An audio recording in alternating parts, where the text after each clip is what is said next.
Pelicans rallied from 18 down to upset the Wolves. Next on the docket that we have coming up is the Sacramento Kings. That's right, the Sacramento Kings, a team, fam. Listen, this team bad. This team suck.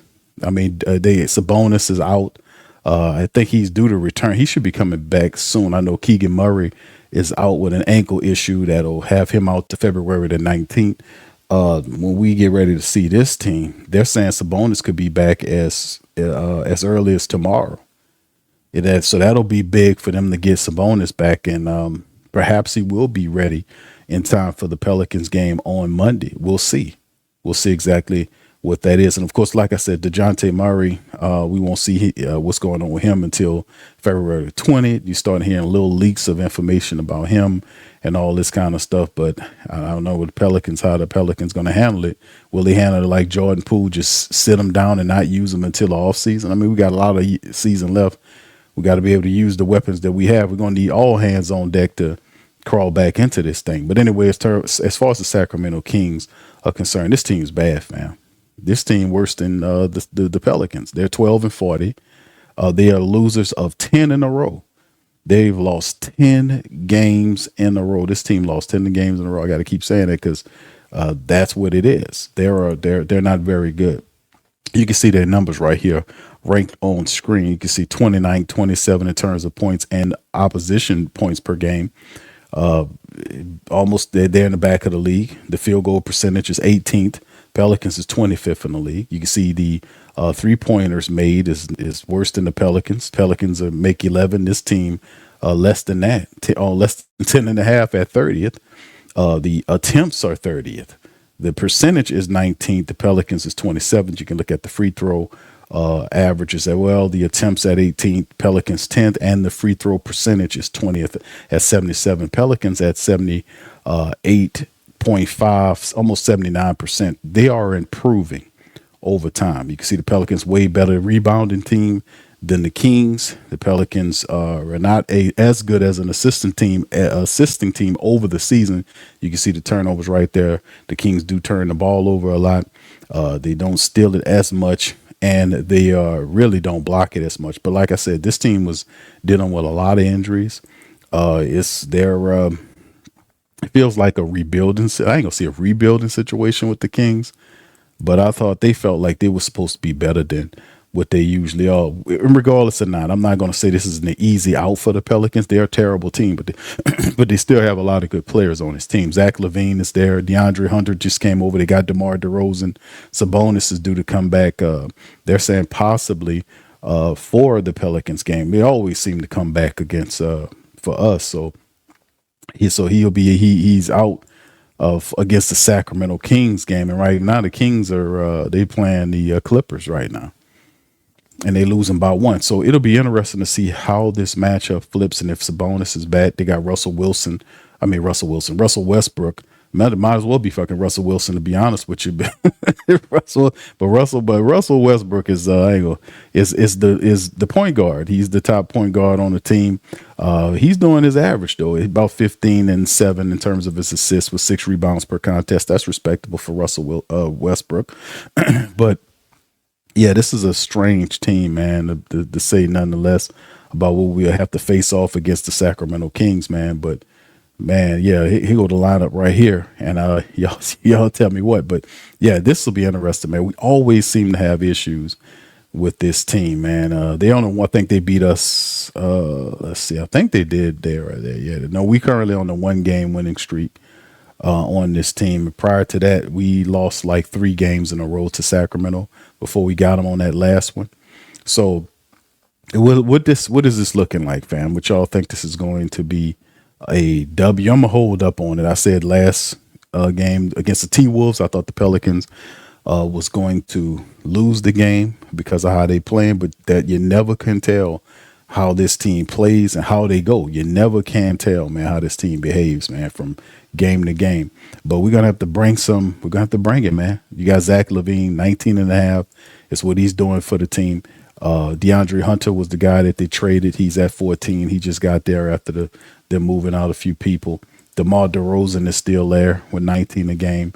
And these are the guys there. And Sabonis is supposed to be back in time for this team, so he makes them look a lot different too. But regardless or not, man, we should be able to take care of business against this Sacramento team, man, to be honest with you. And, they always got guys coming off the bench that hurt us. Malik Monk is a guy that kind of give us problems as well with his shooting ability. So we'll see how it all works, man. But the bottom line is this team is on a 10-game losing streak. They come into the Smoothie King Center. The Pelicans are posting up for an opportunity to kind of not only just get into a winning streak, win 2 straight, but ultimately we're going to be at home for 5 games. So that'll be a really good time for the Pelicans to start putting together wins and making shit happen right away, man. That's the bottom line in my book. Now, the 5 keys of victory for the Pelicans over the Kings on Monday, right? We got to control the inside. The Kings could be, now if they're without Sabonis, they're saying Sabonis supposed to be returned, but if he isn't there, he dealing with that lower back issue. We got to punish him there, man. We got to punish him there. Zion Williamson got to dominate the glass and the paint like we seen something similar to what we seen tonight against Minnesota. We got to have that same ferocity, that same mentality up against this Kings club, because even if Sabonis comes back from injury, he's rusty. We still got to take it to him, right? And then, of course, we got to deal with the perimeter defense. The Pelicans got to have really solid perimeter defense against guys like Zach LaVine, who just makes he punishes the Pelicans, right? He's an aggressive guy. He dropped 35 on Washington. Herb is going to have his hands full trying to limit what Zach LaVine to do, but that's going to be Herb's assignment. Herb's got to slow down Zach LaVine, man. A lot of the scoring goes through Zach LaVine, and they're going to have to slow him down. The bench scoring has to be consistent. We know we've seen what our top guys did, but guys coming off the bench, whether, Jeremiah Fears, PV, McGowan's, whomever, we got to have more consistent scoring off the bench. We've seen guys come in off the bench and play defense. We're going to need a little bit more scoring to kind of take the load off our 5 starters, the 5 guys, right? So they don't have to have these Herculean efforts every night to try to will the team to win. We need more of a balanced approach that don't wear our 5 starters down. If we could kind of shed a load, that responsibility, then I think that'll be more sustainable than us having certain players play almost double beyond the averages every night, right? We know what Trey could do. We know what Zion can do when he put his mind to it. But, Sadiq Bey has been really balling, man, and taking it up. But we need more of a balanced effort from guys off the bench scoring, not just defense, but offense too. Also, we got to limit the turnovers. We had 16 turnovers tonight, fam. The several previous games, we kind of kept the turnovers down and losing efforts, right? But we had 16 tonight. We got to kind of bring that back down, limit those turnovers, and turn the Kings over, which they are. They are a very turnover-prone team. We can take advantage of that, right? And, of course, we got to capitalize on the momentum. Right, we got to capitalize on the momentum. Billing with a big win over the Minnesota. We can't look past this one and say, "Hey, man, whatever, we just did it." Nah, this was a solid win. This was a solid win. Them people had all their people healthy. They had one of the top players in the league. He scored 35 points. One of the top defensive players, and Rudy Gobert, a shot blocking guy running around there, knocking people down, doing dumb stuff. But at the end of the day, they had all these people, Julius Randle, all them people. And the Pelicans went into Minnesota and knocked them off. We can build on this energy. They can be, at least for the night, very proud of what the performance that they did. Now, Borrego, you can tell them that you're proud of them. It's weird because we hear Borrego say these things about the Pelicans in losses when they lost a couple of games ago and dropped the 22-point lead and scored 31 in the complete second half, and then said the same stuff he said tonight. Now, it's a difference here. Now, they can really be proud because they actually did what they were supposed to do. They did not allow the game to sneak away from them. They did not lower their heads down. They didn't get dumb in the clutch moments. They held on. They stayed committed, and they did what they needed to do to win. And that's what we are proud of. That's what you do. You don't just shoot yourself in the foot and walk off and say, well, I'm proud of them that they shot themselves in the foot, but at least they didn't shoot the toes off. It's just, no, we could be proud of what we did because we actually learned and won at the same time. That's something that we consistently need to do moving forward if they're going to climb back into whatever race that we see. I think it's 10 or 11 games. We're back at the 10th spot for the play-in. That's all they can look forward to be honest with you, man. We did get the two picks, however, from the Jose Alvarado situation. And like we talked about on the PPR, man, as we kind of switch gears from the preview and talk about the trade, man. Y'all hit that like button. We up in this thing. Kind of switch gears from the trade that happened the other day where the Pelicans sent Jose Alvarado to the New York Knicks for 2 second-round picks, a 2026 and a 2027 second-round pick, and a guard by the name of Dallin Terry. Right, I said during the broadcast, I think he'll probably be buried on the bench, and that's not true. He's actually not on the team anymore because the Pelicans waived Dallin Terry a day after trading him, and here's why. Shout out to NOLA.com. Pelicans wave guard Dallin Terry, the team announced Friday afternoon, right? Pelicans acquired Terry from the Knicks on Thursday in the Jose Alvarado trade yesterday. It's the second move in 2 days for Terry. He was traded to the Bulls, then to the Knicks on Wednesday, and with the move, the Pelicans will now likely sign Bryce McGowens to a standard contract with that open roster spot. So McGowens has been playing on a two-way contract. Players on a two-way contract can play in only 50 games. McGowan has played in 29 games for the Pels this season. The Pelicans will have 28 games remaining after Friday's game against the Timberwolves. McGowan has shown plenty of promise this season. He's averaging 7.6 points, 2 rebounds, and 1.3 on assists. Pelicans interim head coach Borrego has been pleased with McGowan's play. Bryce has been steady all year. He's earned these minutes. Has not been given this time. He's earned it every time he's on the floor. Good things happen. And of course, Terry spent all 3.5 seasons with his career with the Bulls. He was selected at the 18th overall pick in 2022's draft. He was 6'7", and he played in just 7 of the 204 games for the Bulls, averaged 3.5 points. In addition to Terry, the Pelicans also received 2 second-round picks in exchange and cash as well for Jose Alvarado. So it's the player and Dallin Terry just to match the contracts. It was just a contract situation to make the contracts match. They also had the cash that they paid the Pelicans to get them, and as well as the draft picks, which is really what they wanted to have picks going into this draft. Now, of course, as we'll get into the offseason and we'll see how things change. But, man, it's kind of funny seeing Jose Alvarado gone, man. We have to get used to that. But salute to Jose Alvarado, man. He was very emotional in his social media postings about the city of New Orleans. But we wish you all the best, my man, headed forward. We knew, this was going to happen. Jose wasn't in the plans for Joe Dumars going into the future. He had a player option, which a lot of people believe he was going to opt in, but they wanted to open up some more, more opportunities for other people off the bench.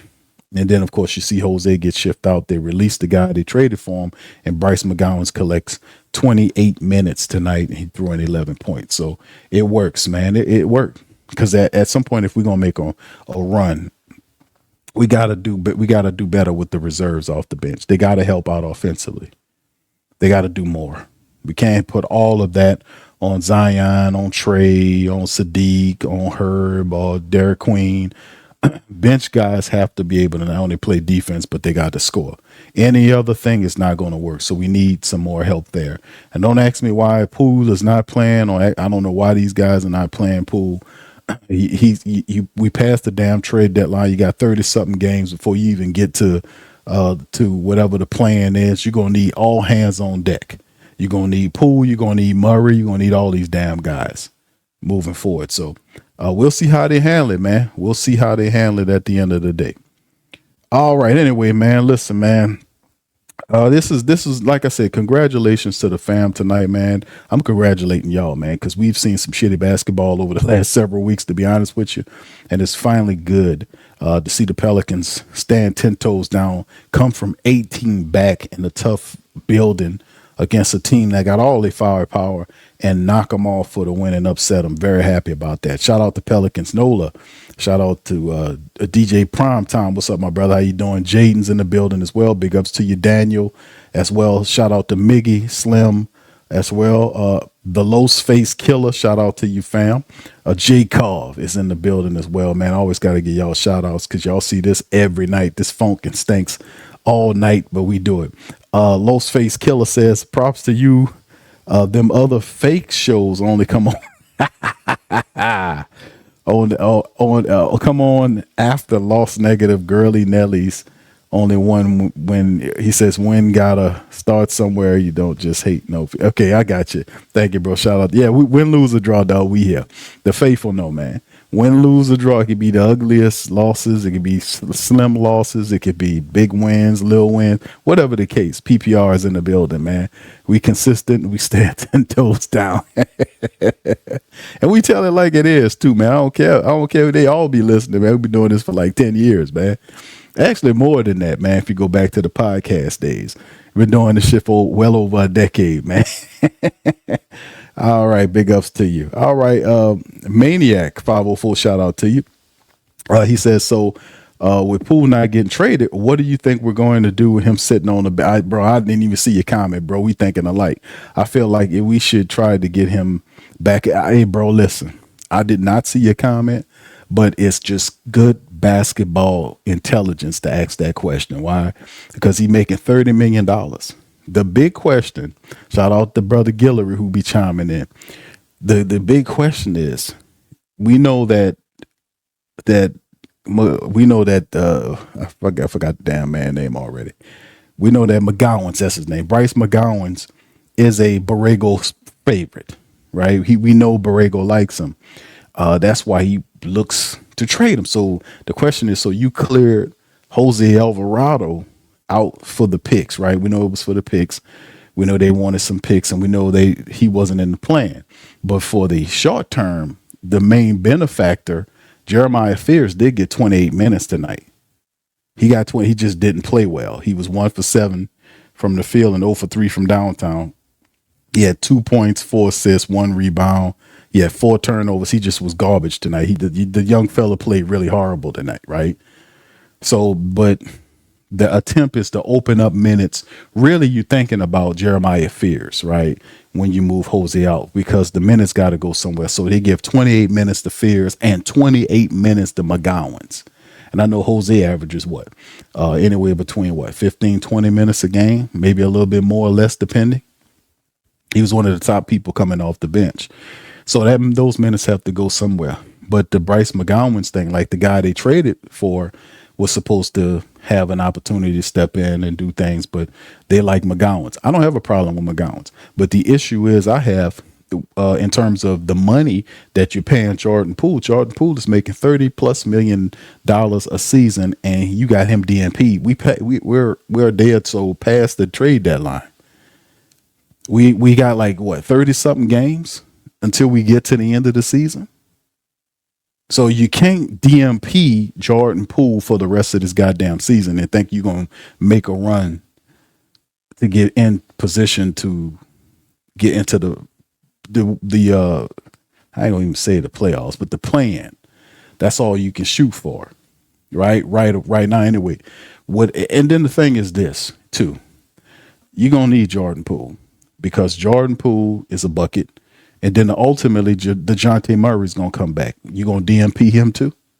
Or you going to activate him and play him and keep DMP and Jordan Poole? I have absolutely no idea what they're going to do with that, because when the trade deadline was over with, I was like, okay, you couldn't move him. You couldn't get any takers, not even close. Nobody was wanting Jordan Poole in his contract. Now, he does look more attractive in terms of his contract coming up next year, because it'll be a 1 year on a $30+ million deal. So that'll be more favorable for teams in the off season. Him and DeJounte Murray, I think he has another year left on his contract. I think Murray does too. I have to look at it, but The reality is this, though. You got $60 million in NBA guards that you soon have. You're gonna have the other one back after February the 20th. You got one on the bench right now. That's $60 million between two players. You're gonna play them over the Bryce McGowan's, the guy that is that makes what 2% or 3% of what they make, if that. So that's the point is those guys get paid a lot of money because they can play, they can make it happen for you. So I don't know what the thought process is on that, my brother. I thought after the trade deadline, Poole should have gotten back minutes. We couldn't move you now. We're going to put you back in the rotation, and then we'll revisit this when we get into the off season. You see what I'm saying? Because, it's just weird to me that the man McGowan's don't make that kind of money, but your boy making $30 million and then he not even playing, nothing wrong with him. We need that offense production. We won tonight. Don't get me wrong. I'm happy for that. But we still need, there are going to be games when we're going to need that Poole production. We're going to need the 15. If you can give him consistent minutes, like you can give him consistent minutes, and that might clash with Fear's minutes. Maybe that's a part of it, but some kind of way they're going to have to work this thing out. I mean, you're going to have to play the man. You can't let him sit on the bench for 30-something odd games, him and DeJounte Murray. That doesn't make any sense. It really doesn't. So I don't know, bro. We're going to see how they handle it, man, because it's kind of weird, man. I was thinking about that. That man was DMP tonight. I thought that would have been over with. All right, Multi-Tiger, shout out to you. Good to see you, man. Bird Talk, big ups to you as well. Young Illuminati. ZZ, what's up, fam? Appreciate you. All right, what's up, Debo? Shout out to you, says Q. He says Big Q was going in on Papa Joe, looking like Tyler Perry's uncle. I don't trust Troy Weaver and Joe with a cup of water. Okay, all right. Debo, what you talking about, man? No, bro, listen, man. I get what they're doing, bro. Like it's not really complicated in my eyes, and I was trying to tell people about that, right? Like a lot of the writers, in respect to the writers, I'm not getting on the writers. However you see it is what you see, but as a writer, you're supposed to be trained to be able to see multiple different lenses of view or view things through multiple different lenses, so you can write and give your reader perspective. You're not supposed to try to get them to fall behind the same logic or line of reason. You see what I'm saying? You're supposed to be able to get them to see the whole view, like grand view, not just one perspective of just looking at it and say, well, this is the right view. Now, if you walk around it or you step back or you look over it, you might be able to see the whole picture. And that's why I've challenged some of these writers, because I respect a lot of them, but a lot of them be chattering and just writing shit that somebody else said. They be regurgitating stuff. Some writers have a vast imagination. Some of them it's just regurgitators. They're just writing off a national writer's perspective. And a lot of them will quote the national writers.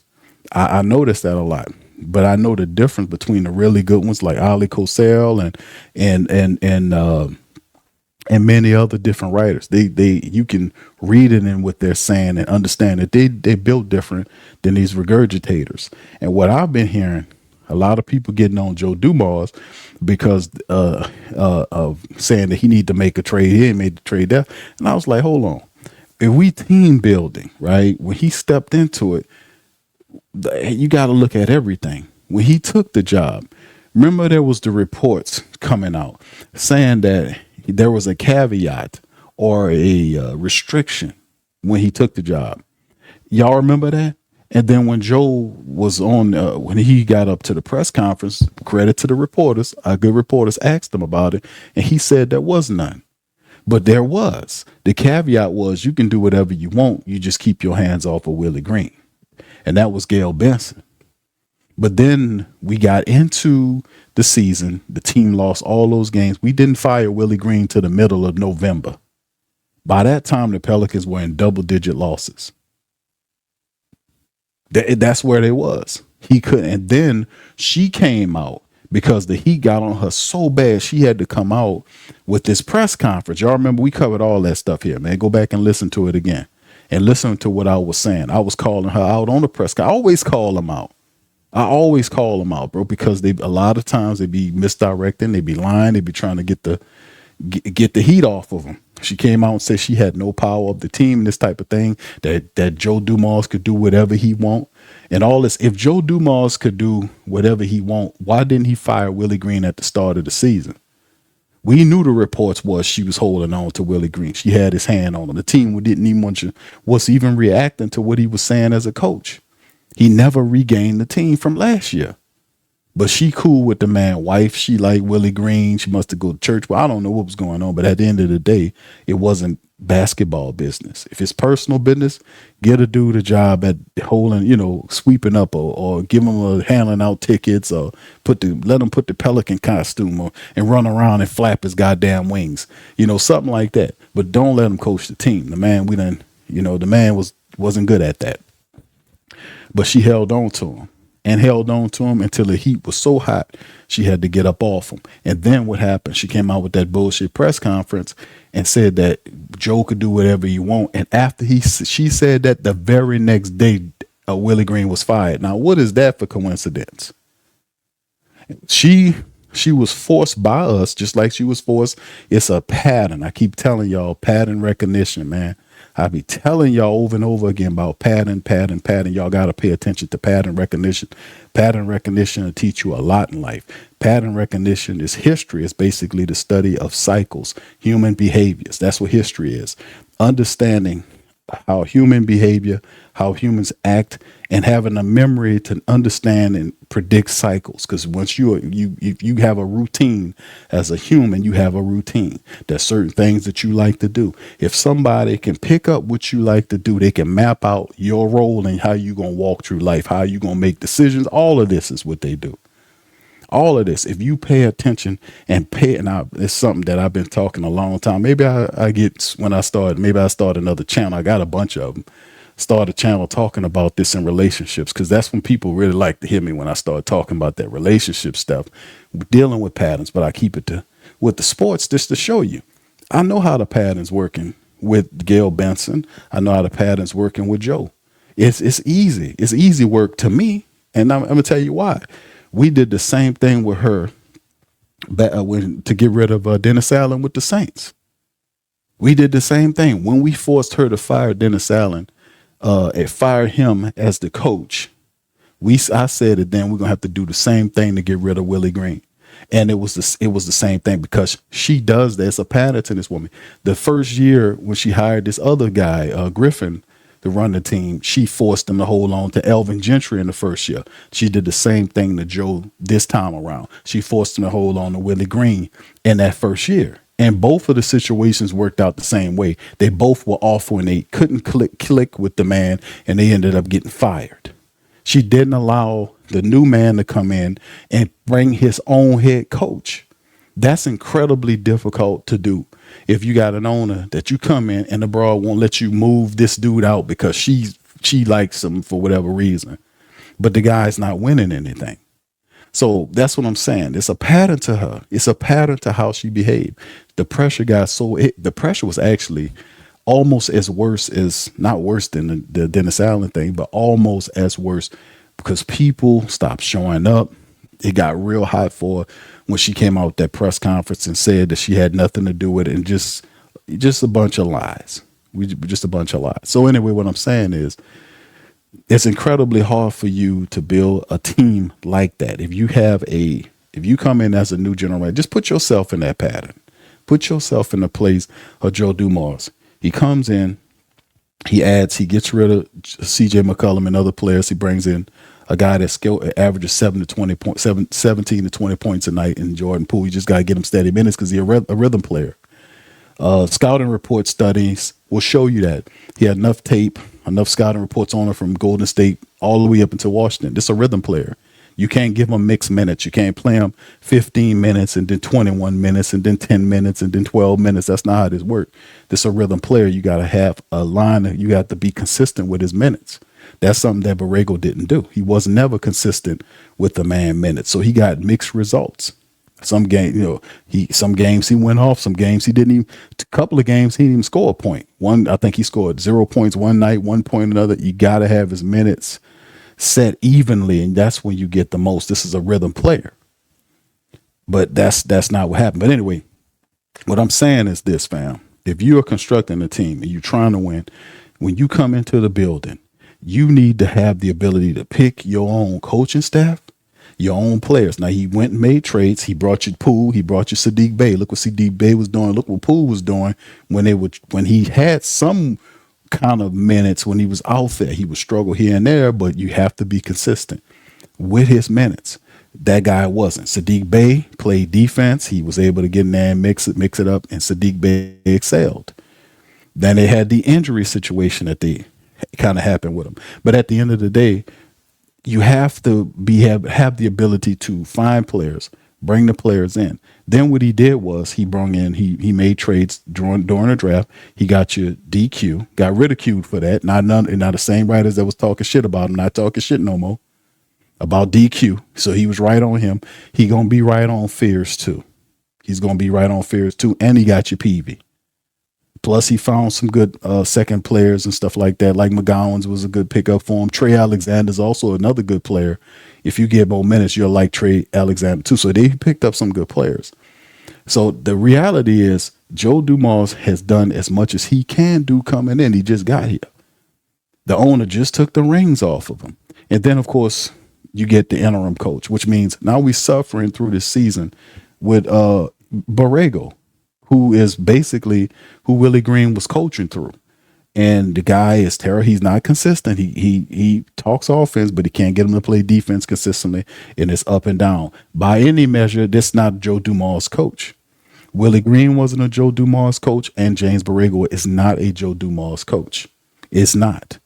He's going to get his own damn coach, and that's what we suffering through this thing. So when the trade happened with Jose Alvarado, we knew they were going to move Jose for picks. We said that. We knew if anybody was going to move, it was going to be him. There'll probably be some more movement in the offseason, but you don't want to move too many players because you don't know who the coach is going to be. What if you get a coach that says, hold on, don't trade Poole. I can work with Poole. I can make him work in this system. I got a spot for him. You see what I'm saying? If you find a coach who knows how to use these players that Borrego doesn't know how to use because he ain't got much of a system. Like we seen tonight, it's a free-flowing offense. They got people that got an offense, a structured offense that they play behind. If option A breaks down, they go to B, or B break down, they go to C. They got people that got a smart option, structured offense and defense as well. And they're credentialed, right? They're credentialed. People have an extended record of success from place to place. Guys sitting on television right now. Y'all know who I'm talking about. Ain't doing shit but talking about the game, ready to come back into the game, that would love to coach up a Derek Queen, or love to Zion Williamson, or Trey Murphy, who wouldn't want to coach those guys. Who could not coach? If you're a credential coach, you'll get that. If Joe Dumars is allowed to go into the offseason and get his coach, that changes a lot of stuff for us, to be honest with you, because you got a guy that would know what to do with these players. That's my only point. People talking about, there was a fella in the comment section telling me coaching wasn't the issue. How coaching is not the issue when you got a ragged ass coach we just fired, and then we got his guy still here and his entire coaching staff here that can't motivate these players to play consistently every night. What we seen from Minnesota, they could have done that with the last three teams. Y'all know that. We know that talent is not an issue with this team. The problem with the Pelicans has always been discipline and coaching. That's something that you teach on high. If we had a structured coach, a respectable coach, a coach that was disciplinarian, he would put pressure on all these guys to be better. He would. And you would get more out of them. So, yeah, absolutely coaching is an issue with him. That's why we got an effing interim coach right now. Who barely win. And the guy had been here for long enough. We got to win tonight. We could have been doing this stuff. That's why people be getting upset. You don't lose. You don't have a 22-point game of kicking somebody's tail by 22 points in the first half, then have a collapse in the second half and only score 31 points between two quarters. You don't do that unless you're a half-ass coach. How does that even work? You know, we up right now, straight. We beating, we running it now. Now we can take our foot off the pedal. We got this, man. Come on, man. This shit ain't hard, fam. This shit ain't hard, cuz. It's not hard. We see it all the time. But I'm saying for us to have sustained success, we got to be able to have the coach that mimic the VP's direction. You got Joe Dumars. You can't take away from his championship, the top 50 player, 2 championships as a player. He get all the respect in the world from the game's greatest player that ever played, and Michael Jordan gives him nothing but respect. Then he won a championship as a executive. He got 3 championships. That's the best exec you ever had. Do I need to remind y'all of the shitty executives we we had over the years? Do you really want me to remind you? Because trust me, I can tell you. But at the end of the day, what I'm saying is, man, you got the right man at the top of the job. I'm telling y'all that. Troy Weaver, I get you on Troy Weaver. I understand that. But I'm telling y'all on top that you got the most credentialed executive you ever had. He knows how to win from a player perspective as an executive. And I'm telling you, let him find the coach. Now, the whole nother question is, Q, will they spend money? Let him spend money to get the right coach? Fam, that I will say yes to that. I will say yes, and I'm going to tell you why I'm going to say yes to that. Because she wants that damn stadium. She wants that new arena. That's what I'm telling you. This she thinks in terms of dollars and cents. That's why they're moving the G League team down here. They did all this stuff 5 years ago. They had several cities across the South vying for the squadron. I don't know if y'all know this or not, but the G League squadron team is leaving Birmingham. Right, they're leaving Birmingham, and the city council of Kenner signed an agreement with them. Now, of course, this got to be passed by the G League for the squadron to leave Birmingham and come to Kenner, Louisiana. That's right. Why? Because they don't want to spend that kind of money sending players way out to Birmingham. They don't. And then, of course, the place where they're going to play in is a place that is only going to house about 5,000 seats.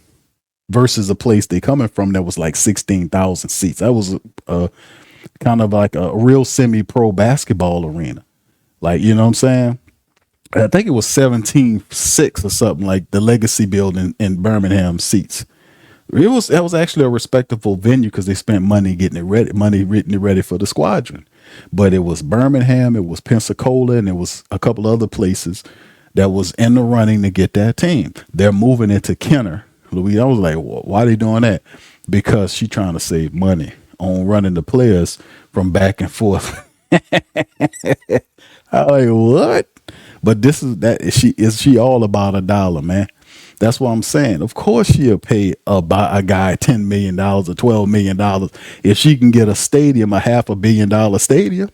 If she can get the funding from the state and your approval because the Pelicans are winning to get a brand new stadium built on a lakefront or something around it, or you know what I'm saying, to get that where she wanted, where she can make all that sweet revenue and all that extra money off the building, man, hell yeah, she'll spend. What's $12 million a season for a coach with a credential record when she's trying to get a building that costs almost $1 billion built? She wants a new arena. Now, she'll sign the deal with the current arena, but I'm telling y'all how this go. They're not doing it. They'll spend a couple of million. They'll spend 12, 13 million on a coach a season. If you get me to win so I can get that building, I can get that $600, $700, $800, $900 million building.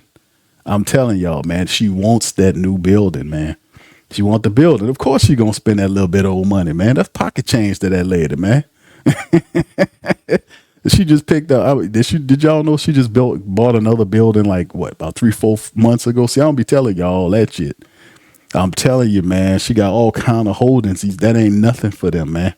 But I'm telling you, they move their money around to make more money.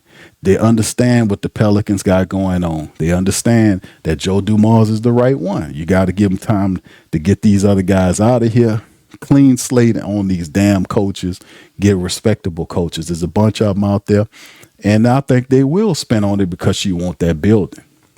See, I know how she thinks. She think of dollars and cents. That's what I'm talking about. Yeah, she gonna spend on that coach. What's 12, 13, 14 million dollars a season when she want that arena? She want that big money, man. I'm telling y'all how this go. All right, anyway. Shout out to y'all, man. What's up, Tasha? Shout out to you. Debo says 60 million on 2 players who don't play. That's wasteful. That's another thing. That's what I was saying about it doesn't make any sense. Like for Bryce McGowan, I like Bryce, but I don't think he should be playing over Jordan Poole. That's a waste of money. You can't trade him, but now that you stuck, you ain't gonna say you stuck with him, but you got to pay. You got to play the man. It's too much time between now and the end of the season. Plus, you are trying to make a run at a play-in spot. You're gonna need Murray and you're gonna need Poole. You're gonna need these guys' help offensively and defensively if you're serious about making a run. All right, Bird Talk says, "Q, do you think Joe gonna hire?" Yeah, I'm not certain. I know people kind of clown me and said that it's like I said, it's a list. They say Kevin Ollie was on the list, Darvin Ham. He ain't gonna hire none of those people. Cause why? Because none of them people don't have the resume. They don't move the needle. You're not gonna hire a coach that hadn't done anything professionally. That don't make any sense. If you're Joe Dumars, you want to bring a coach to the team. For this team, it's got to be a splash hire because it has to be a splash hire. And it's not like you have to outbid teams for the guy's services. A lot of teams are not spending that kind of money on these other guys. Like when this current NBA cycle passed, remember, Malone, for instance, was still there. It wasn't like he didn't want to coach. It wasn't that at all. A lot of the teams went with cheaper coaches. They just went with cheaper coaches. A lot of teams went with cheaper coaches. Guys out of Europe. They got guys coming out of coaching out of Europe that won championships. Those guys are in the league. Or foreign coaches, they coming in. Or a high profile assistant under a coach that was a really good coach. Those type of moves are being made. Now, we seen the reports saying that he was inquiring about Darvin Ham and all these. Man, listen, they're going to run searches from high to low.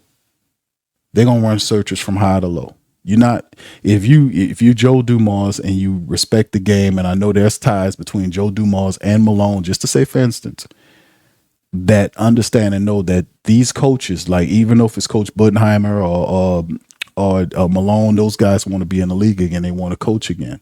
They want to be head coaches in the game, and they're waiting for the proper position to open up. I'm telling you, both of those coaches would love to coach here. They would. They would love to coach Zion Williamson. They could see a vision. Or Derek Queen. This team has talent. They have really good players. Trey Murphy is awesome. Zion, man, can go to another level. He's been playing really good. So we have a lot of good talent. We just need an organizer with a resume that they can respect. That's a disciplinarian, not a guy that thanks them for wins and losses. We don't need that. We need somebody that's going to make these guys work. That's going to make them accountable. And that's going to make them tougher than what they are mentally and every other way. That's what we need. We need a guy with a resume that been to the mountaintop. And that's what you have to get. And that's the last thing the Pelicans haven't done. They've done everything else, fam. Think about it. They've done everything else. They've done everything else but done that. And that is the last thing they're going to do to succeed. So I have to say yes, man, because I know how these people be operating. I say yes, you're going to do that. Yeah, Stephanie. Shout out to Steph. Steph said, yeah, I calls them out, fam. I tell the truth. I have to tell the truth because that's a respect to you. And listen, let me say this too. I take it. I don't think, listen, fam, don't let people ponder to you. Don't let them,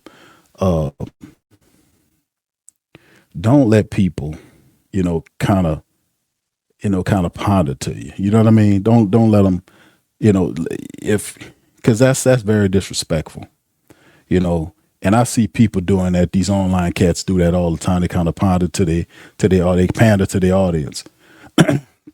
Please, I'm gonna just be honest with you. I think that's really disrespectful because it's a snatch at it's a mark on your intelligence. Because if you listen to somebody, they're supposed to tell you the 100% truth. They're not supposed to tell you half truth or 75% of the truth. If they really respect you, they respect your intelligence, they respect your spiritual discipline, they'll tell you the truth. Because we know the old saying said the truth is bitter in the mouth but sour in the belly. Y'all heard that before? You got to tell the truth, man. That's how I live. That's how PPR go. That's how the sports coma go. Tough Tiger Talk. Anything I do, that's how my mantra in life is. I've always been taught you got to give them the real. You got to keep it real with the people. You got to tell them the truth. That's how people respect you. Because a lot of people out here pandering and they're lying to the people to get money out of them, all this bullshit.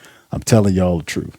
I tell you the truth about all this stuff because that's the real. History always proves you right. You got to go through and remember that. Do not let them pander to you, man. That's so disrespectful.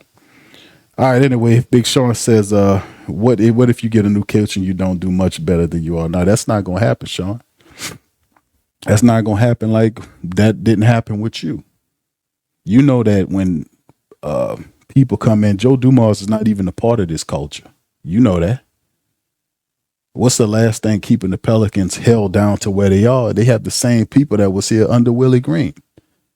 The same stuff. You hear it in his rhetoric. Like we was the 2 nights ago, the last loss, they run together. The last loss prior to this matchup. You remind me, I forget, fam. I do so many of these damn shows, but that last loss. Remember when I was so upset at that loss because when he came out and I said, man, this guy ain't nothing but a Spanish Willie Green because the rhetoric was the same. And fam, go back in your memory. Remember when he first took over the job, the first 10 games. Remember how he was breaking down why they were losing the games. Think about what I'm telling y'all. Remember how he was talking about how he was breaking the games down. He was giving you science. He was telling you what happened, what they needed to do. He was in depth. The press conferences was like 5 to 10 minutes long. Y'all remember that? Y'all remember that? He was literally explaining it, breaking it down like a professor would. And then over time, and the losses kept mounting, then over the last 5 or more games, but exclusively the last 3 to 5 games, you start hearing the press conferences be like a minute, 2 minutes, and him saying the same thing, the same stuff Willie Green would say. He would be out there thinking, what happened to all the elaborate, fancy, professor-light ass questions of why you lost the game? All that disappeared, and it became, I'm proud of them. Yeah, I'll take that. I'll take that defense. I'm proud of this. I'm proud of that. I'm proud of he just kept regurgitating the same stuff that Willie Green was saying after loss, after loss, after loss, after loss. What happened to Professor Borrego? What happened to that guy? The guy who used to break this down, break that down, break that down. What happened to that guy? And I was like, man, this dude ain't nothing but a Spanish Willie Green. And what I meant by that was he's everything Willie Green was, except he's more intelligent in terms of his basketball acumen than Willie Green is. He's a smarter version of it, but he still doesn't have everything it needs to galvanize a team. He's not charismatic enough. Even though he has professor-like knowledge of his offense, he's still incomplete on his defensive principles. He's not really a great motivator, right? So he has some positive things, but he's not the type of coach that we need, right? We need a coach with a resume, a guy with command and charisma that players listen to. That's not James Borrego. And then on top of that, he's been here for 3 years as what you would call an offensive coordinator for the Pelicans under Willie Green. And then when Willie was fired, I was like, damn, is that Willie Green? But me and DC was talking. I was like, man. So what it is Borrego was chiding all of Borrego's talking points, which was, you got to fight, all this nonsense. All that was coming from Borrego, because if you listen to him, he says the same stuff with a different veneer. But like what I'm saying is all that professor bullshit went out the window when those losses mounted up. Then he was all about being pride. And I'm like challenging that. How are you proud of a team that keep losing and losing in the worst ways, finding ways to kick themselves in the ass on these losses? How you proud of that, bro? But you don't get them together. You don't get strong with them on the discipline end. You see what I'm saying? That's very concerning. But the bottom line is you got to get rid of these people. His whole coaching staff got to go. You got to clean houses with the coaches, and you got to find the right coach and let him bring his own people in here. Then you can see that shifts the culture and change the culture.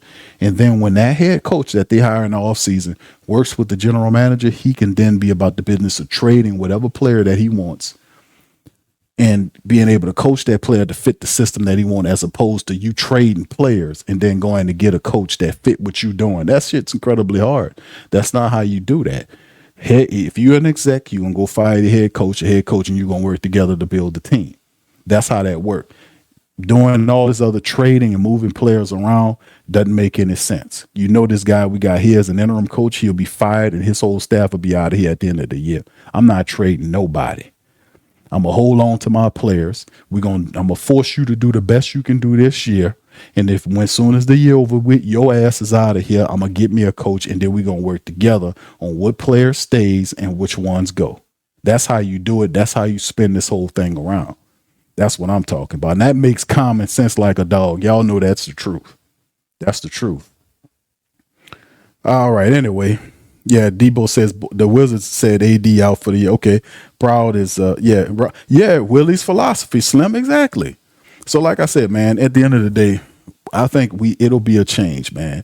Because like I said, bro, okay, whether it's Boston or OKC or all this kind of stuff, teams are not lucky,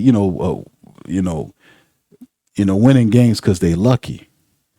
Success is something you plan for. Success is a product of planning, of good planning, just like failure is the result of non-planning. You see what I'm saying? Luck and fortune kind of follows in there somewhere, but you got to have a plan. And for far too long, we had these crappy coaches, man. No disrespect to Monty Williams. Monty was a decent coach.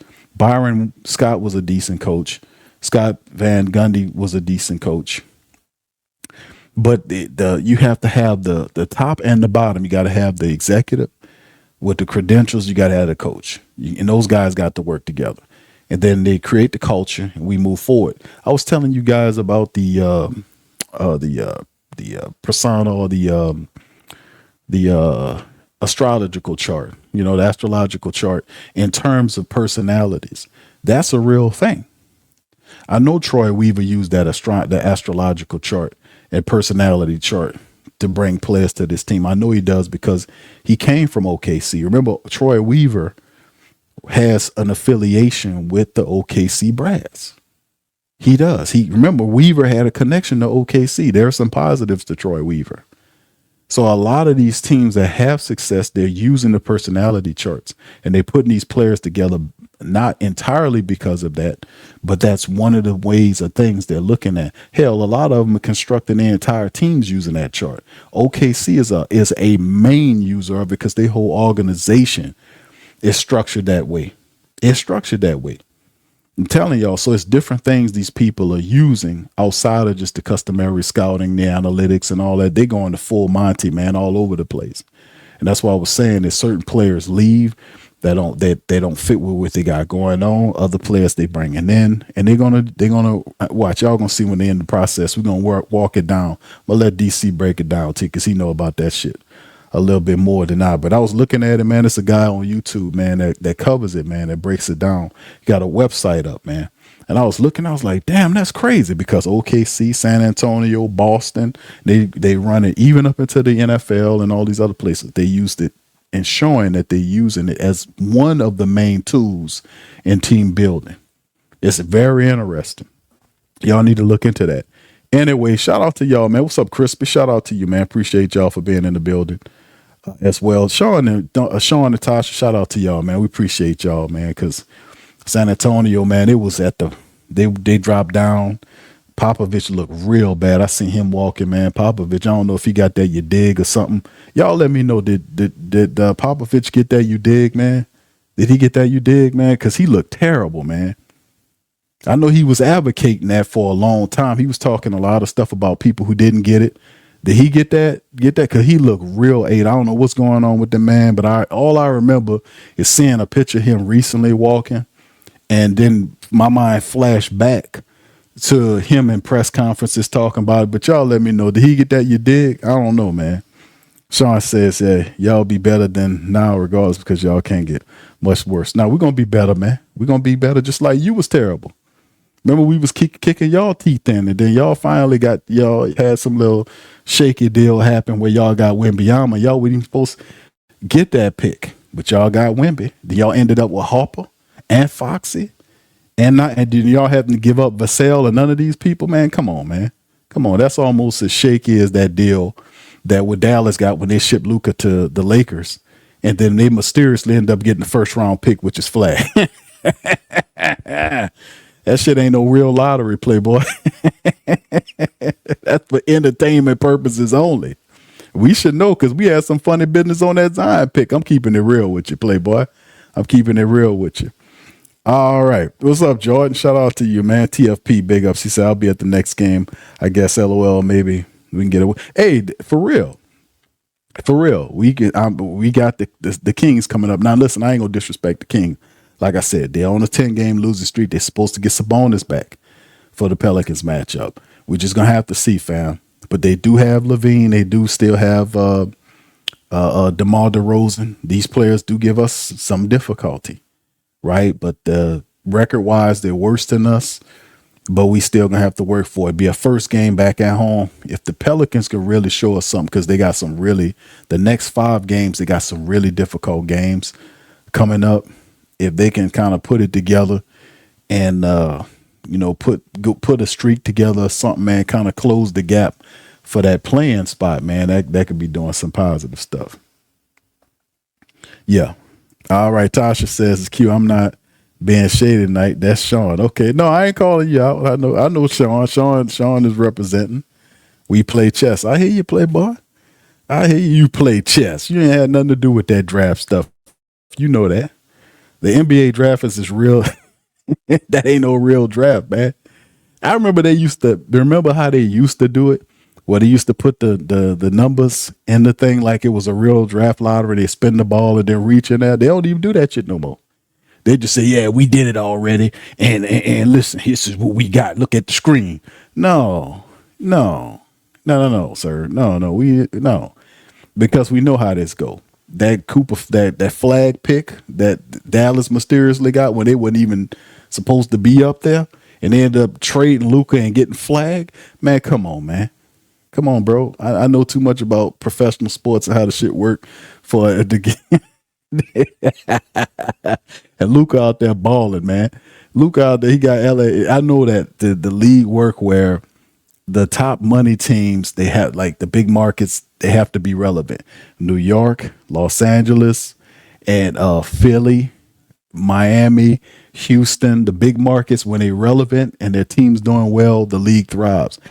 And even in the smaller respected market teams like a San Antonio and even OKC. Now, OKC is a small market team, but their attendance is one of the top teams in the league. They have a high attendance mark. So a lot of people kind of consider them small, but their attendance is all the chain. People support that team because they've been winning. They got strong attendance, right?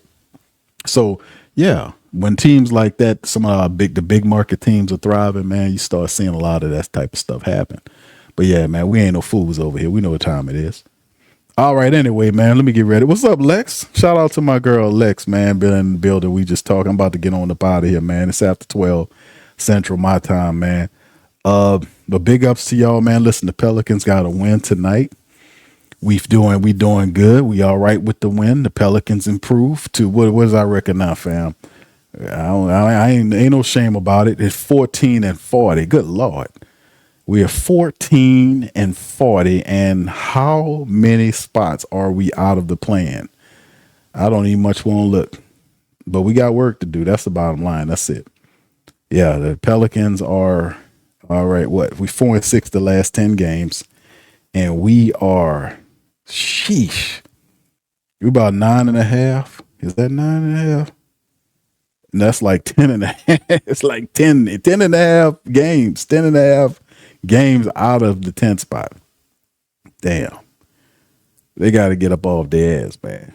They got to play, man. They got to get in. They got to get into it. So it's crazy work, man. And we talk about they ain't nothing, and they ain't gonna go swim for the fences. They gonna get a cheap coach, man. Y'all keep believing that nonsense if y'all want to, man. All right, Jaden says, Q, do you think Joe Dumars will hire Pelicans? I think you will hire. Well, I mean, me personally, who I would like him to hire, man, I would like them to get Malone. I would like to give Coach Malone, who used to coach the Sacramento Kings, used to coach the Denver club. Wherever that man went, he had success. And he had got into it with the leadership when he was in Sacramento. They fired him. When he was in Denver, they fired the man unceremoniously and unrighteously. But at the end of the day, that won't happen with Gail Benson, because Gail Benson is not going to get in the way with Malone like that. Joe Dumars and Malone work well together. Like I said, man, at the end of the day, I think it'll all work to perfection. I'm going to be honest with you. I like Malone. He has the resume. He been to the mountaintop. He will command the respect. He will know how to use players like DQ and Eves. He would know how to use those bigs. He would know how to put together his team. He would know how to use Fears. He would know how to use Trey. He would know how to use Zion. This is a coach that'll be able to put together a respectable staff. And that in itself will set a fire under the support base and fill up the marinas. It'll fill that arena up, man, because that's the last vestige of what you need to compete. A credible resume coach. And like I said, the Pelicans they're gonna go top and bottom looking for coaches. They're gonna interview different people. I'm not gonna get stuck up on the fact that I heard some rumors saying that something was mentioned about Darvin Ham, or something was mentioned about Kevin Ollie, all this kind of old stuff.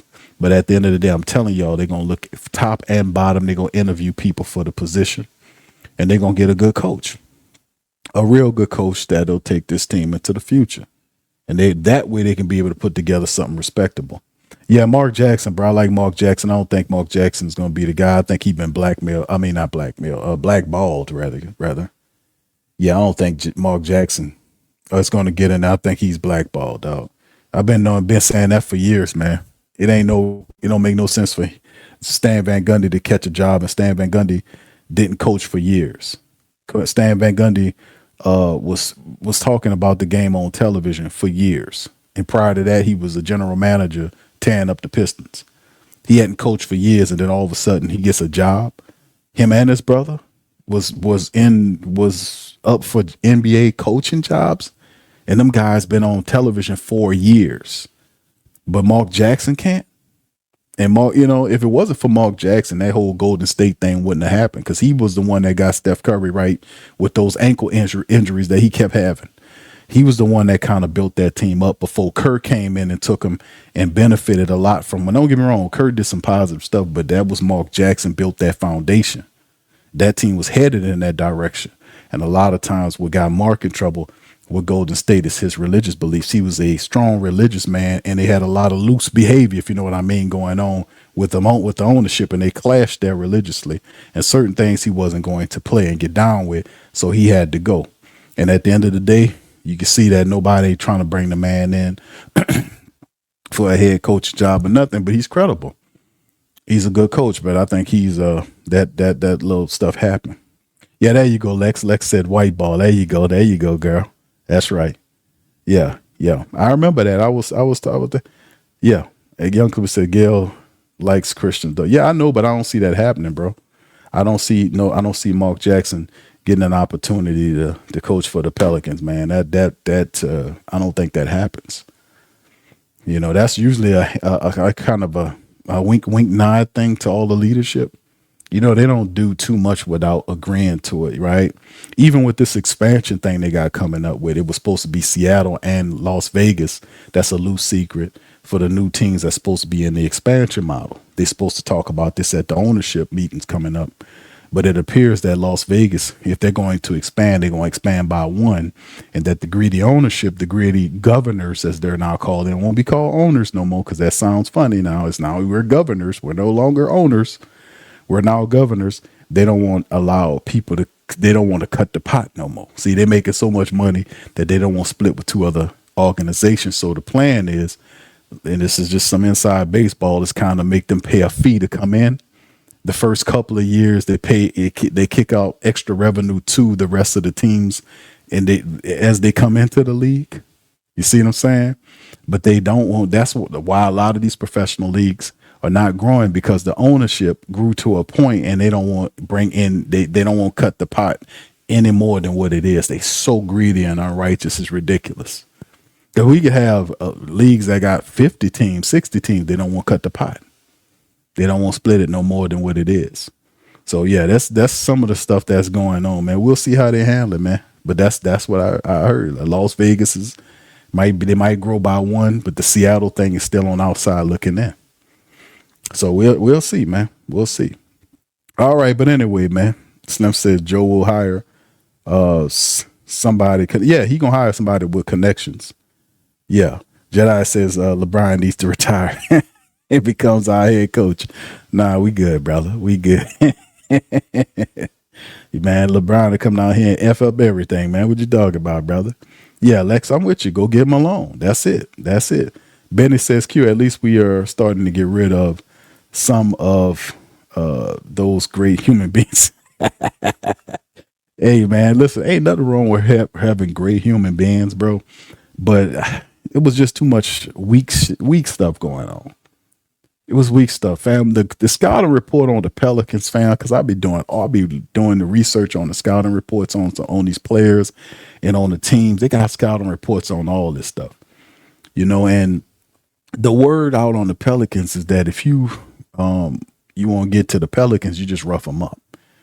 You just put hands on them, get physical with them, and you shake them out of their game. That was the talking point for the Pelicans for years. Years and years and years, that the Pelicans is a mentally weak team. They soft, all this kind of stuff. And they had no direction. And a lot of that was, as hurtful as that sound, it was true.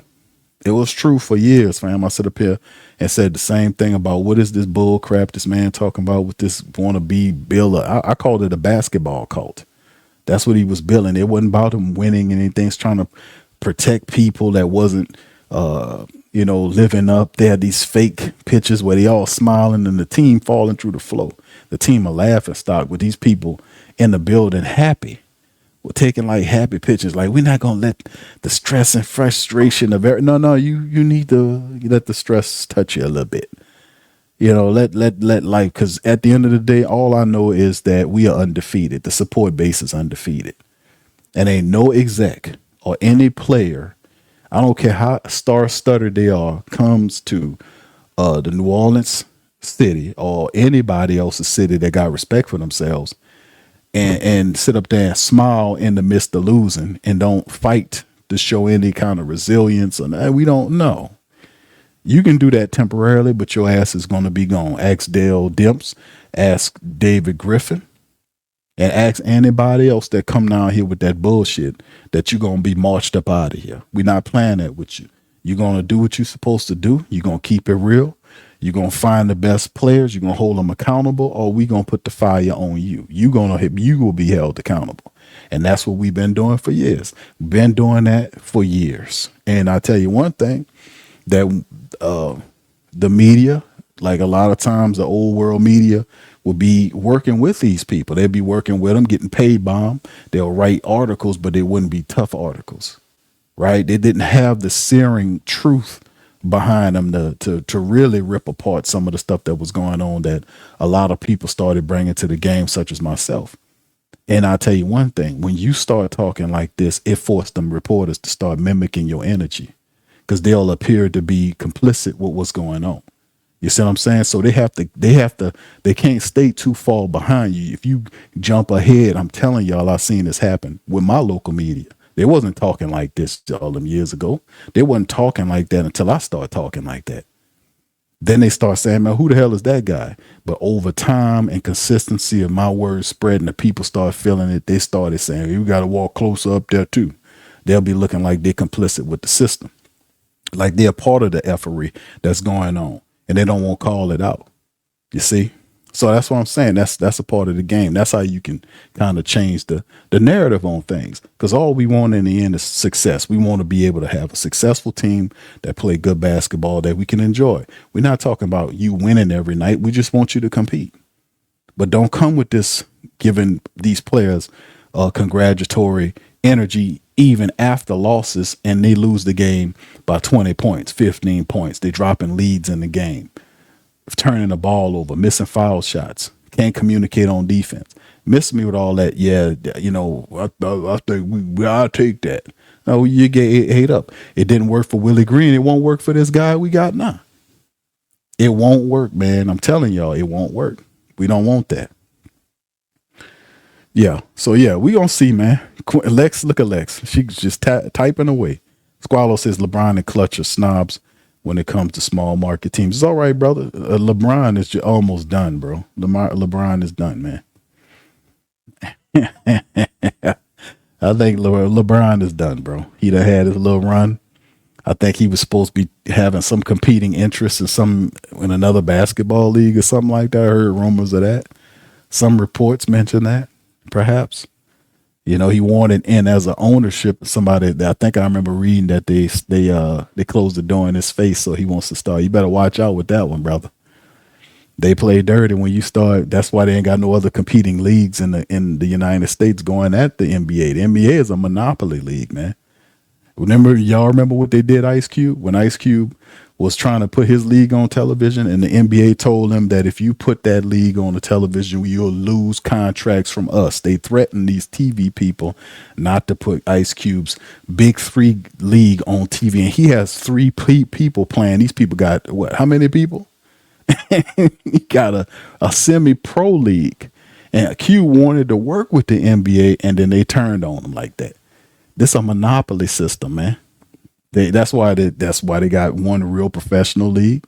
You got the little summer league plays when the NFL doesn't play, and then you got the NFL is a monopoly. They control the developmental league, the G League. They control the women's league.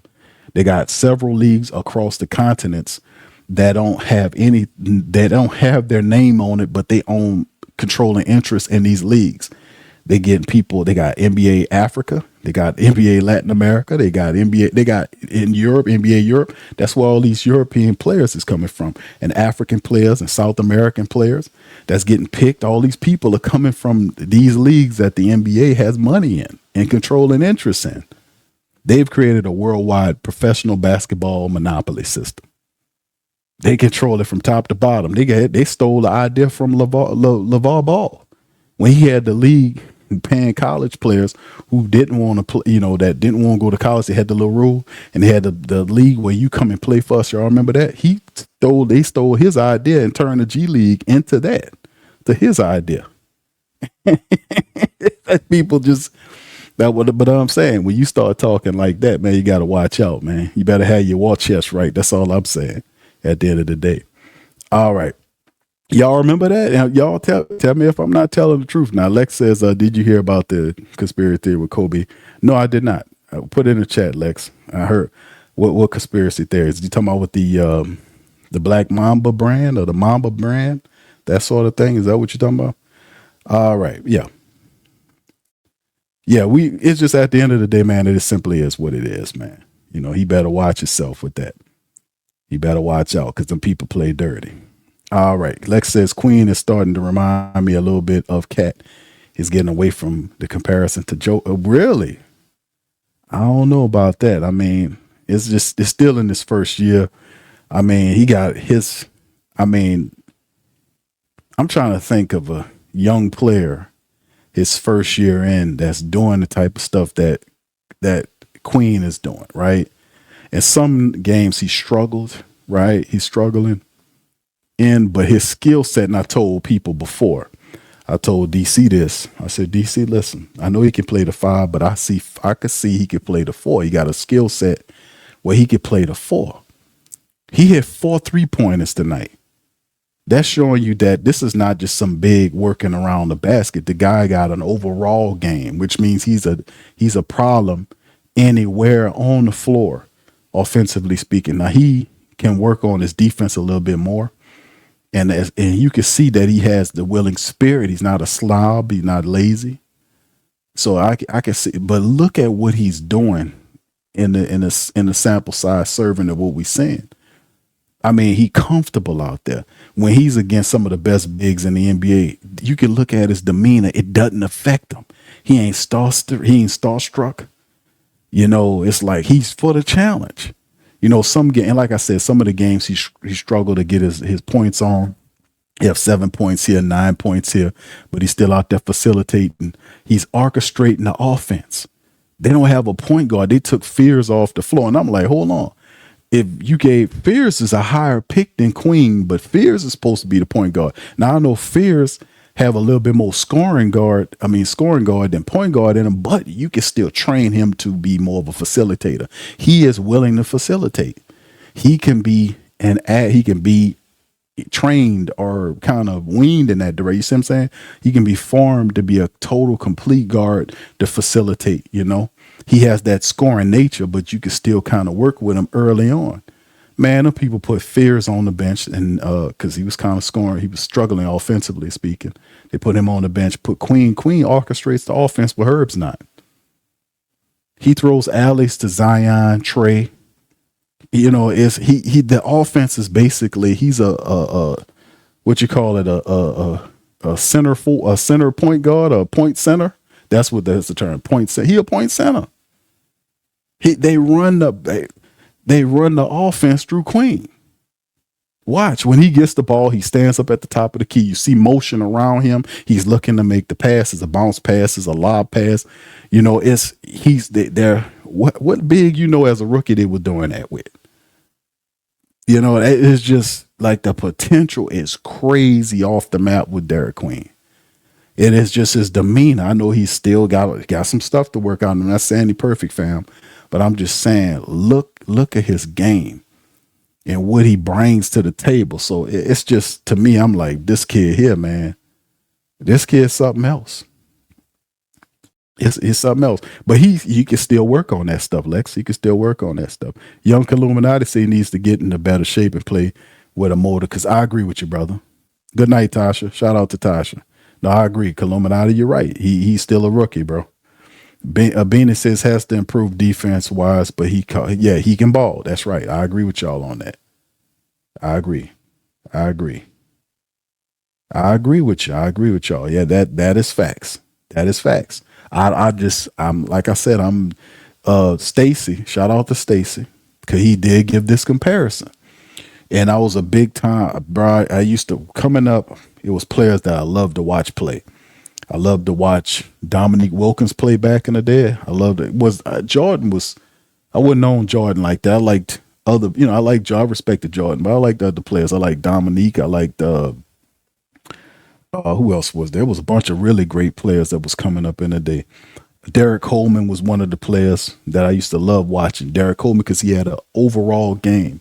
And he don't get no kind of credit. Like, you hear people talk about Rasheed Wallace, you hear him talk about Kevin Garnett, you hear him talking about all these, but you don't hear too many people talking about Derek Coleman. So if you're a person that's really a hoopster and a person that loved the game, and you talk about Derek Coleman, you know your shit, because Derek Coleman was one of these players where he handled the ball. You know, he shot 3-pointers. He had a mid-range. He battled underneath. He had a complete full game. Now Queen is not as athletic as Derek Coleman, but the skill set for what Coleman was, like a 6'10" big. He was like 6'10", guy that had a all-around game. And he made the comparison with Queen. I was like, damn. Could you imagine? Could you imagine, man? Could you imagine? In his rookie year, this kid's a rookie doing all of this. He has, and I just think about it like this, fam. Look at Zion is supposed to be the star of the show, even though Trey is lighting things up. But Zion's the man with the money. He make almost $40 million a season now.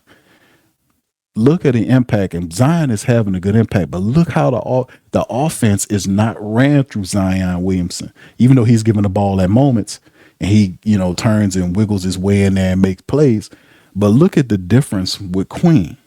You don't see Zion facilitating for Queen. You see Queen facilitating for Zion. You see Queen facilitating for Trey. You see him setting up other people. You see what I'm saying? It's not the other way around. And I'm like, damn.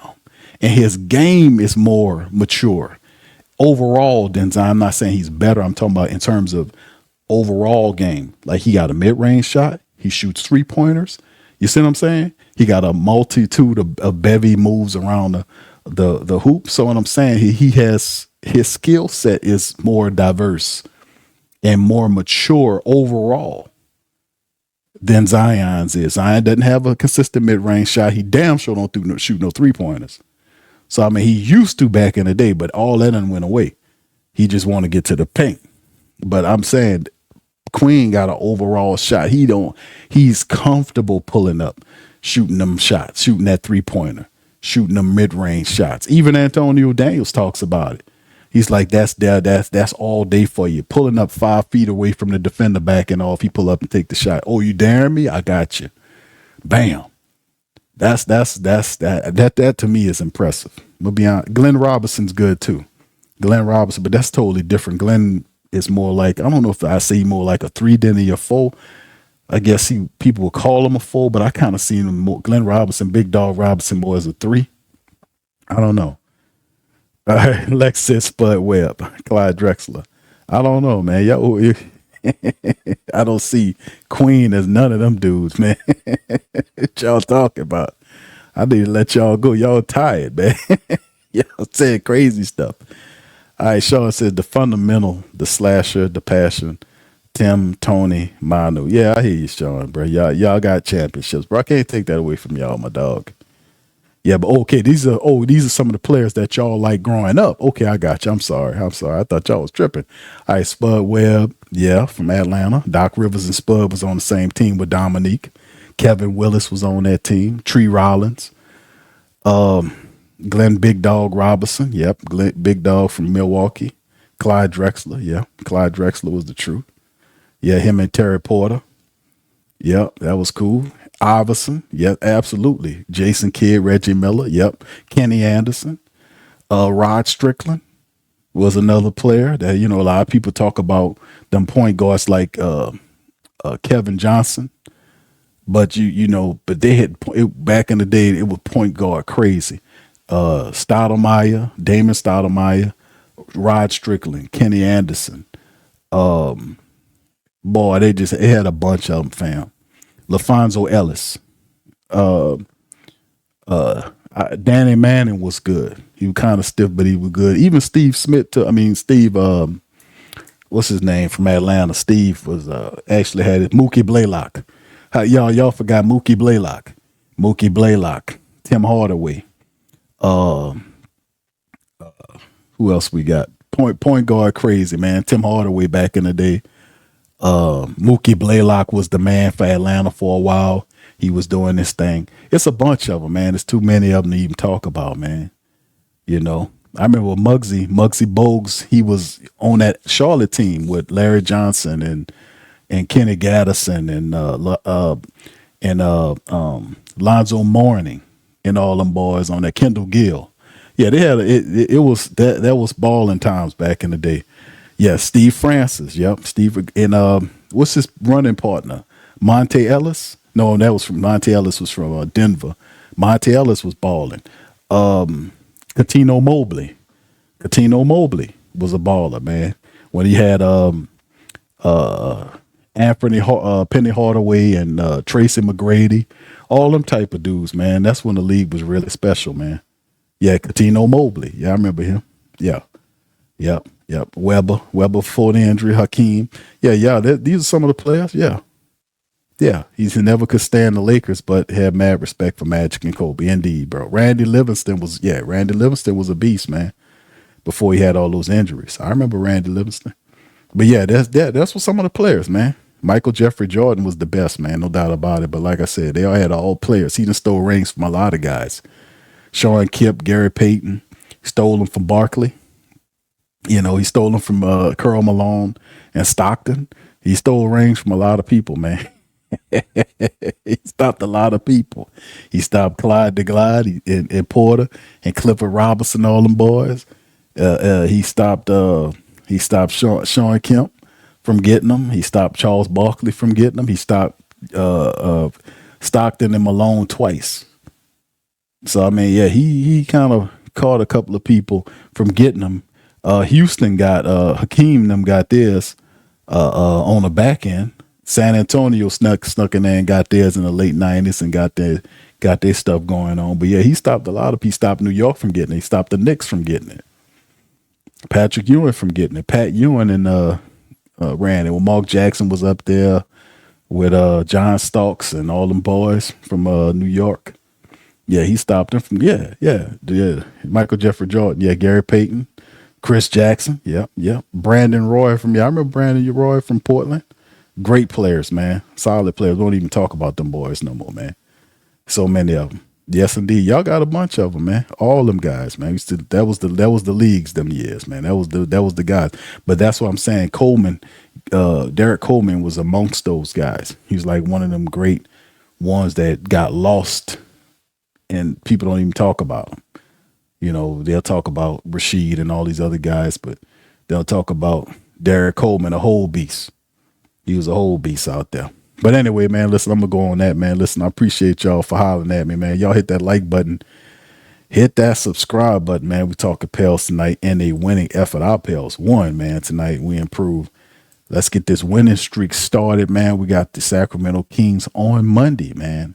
And let's see what we get doing. Will Jordan Poole finally get an opportunity to play beyond the trade? What happens with DeJounte Murray? All those questions will be answered in the future, and we'll be here to cover it. Once again, shout out to you guys for being on the stream. Y'all hit the like button, hit the subscribe button. Feel free to share the show on the social media feed, man. I always appreciate y'all, the diehards, man. Much love to the flock. And listen, man, I will return on Monday, and we'll talk about it more. Much love. Peace. Go Pels. You're listening to the Pelicans Postgame Report on the PRO Media Network for all things Pelicans. Perfect. Fly Pelican, fly Pelican, fly Pelican. And I tell him that birds of a feather flock together. Fly down, I'm a Pelican forever. Pelican forever. Ain't gon' lie, I feel flyer than I ever been. We stay ballin', this New Orleans, I'm a Pelican. It's going down in the nest, wild, wild west. Come in town and you best show us some respect. 3-point threat, I better make it rain. If it's something, don't jump stupid like your ankle sprain. Always said, never hate the player, hate the game. Jumping where the dame late, punch a train. Post game, Big Q, talking about business. Bird gang, YouTube, they ain't flocking with us. Lock up the division mission, get into the finals. Finish competition, then it's going win the title. I know this flyer than you can get. Such a threat that the refs just might call a tag. You could double, you could press, but you can't check. Right, left, slide by you like a Eurostep. Fly Pelican, fly Pelican, fly Pelican. And I tell them that birds of a feather flock together. Fly down, I'm a Pelican forever. Pelican forever. And never, and never, and never, and never, and never, and never say birds of a feather flock together. Yeah, fly down, I'm a Pelican forever. Pelican forever.